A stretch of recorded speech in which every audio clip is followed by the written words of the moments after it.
गो दिल छई दू गो जान, दुनू के करौना हो गइले भगवान। एक गो दिल छई दू गो जान, दुनू के करौना हो गइले भगवान। रनियो तक खोई खोई करई छै, जुलियो तक गम नहीं धरई छै, मुश्किल में पड़ गेलै परान। एक गो दिल छई दू गो जान, दुनू के करौना हो गइले भगवान। एक गो दिल छई दू गो जान, दुनू के करौना हो गइले भगवान। मुन्ना राज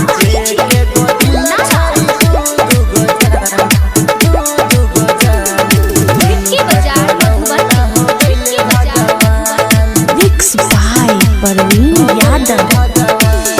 चाइना सायल करौना सुन कर छे बड़ा न्यायी हो, रनियो के भगेल सीरियस, सांस ने ओकरा धराई हो। एक गो दिल छई दू गो जान, दुनू के करौना हो गइले भगवान।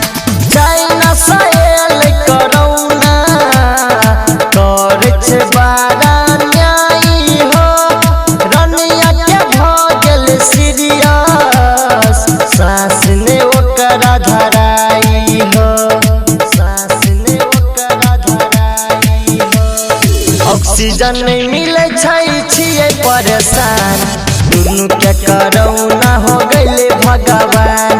एक गो दिल छई दू गो जान, दुनू के करौना हो गइले भगवान।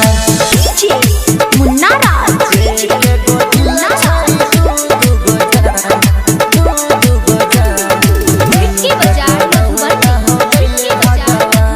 Mix by Parveen Yadav.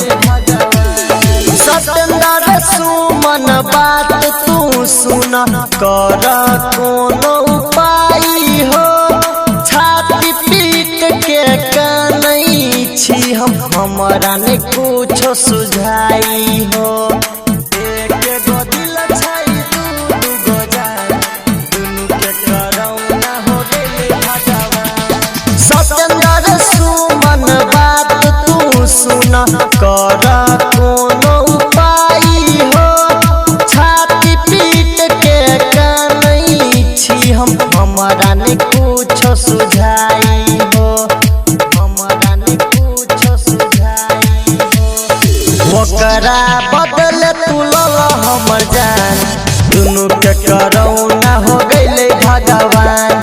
एक गो दिल छई दू गो जान, दुनू के करौना हो गइले भगवान।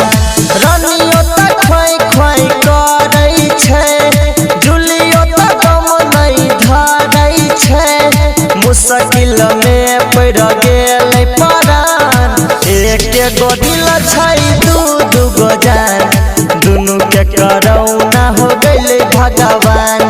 एक गो दिल छई दू गो जान, दुनू के करौना हो गइले भगवान। सजनी रिकॉर्डिंग स्टूडियो खुटोना बाजार।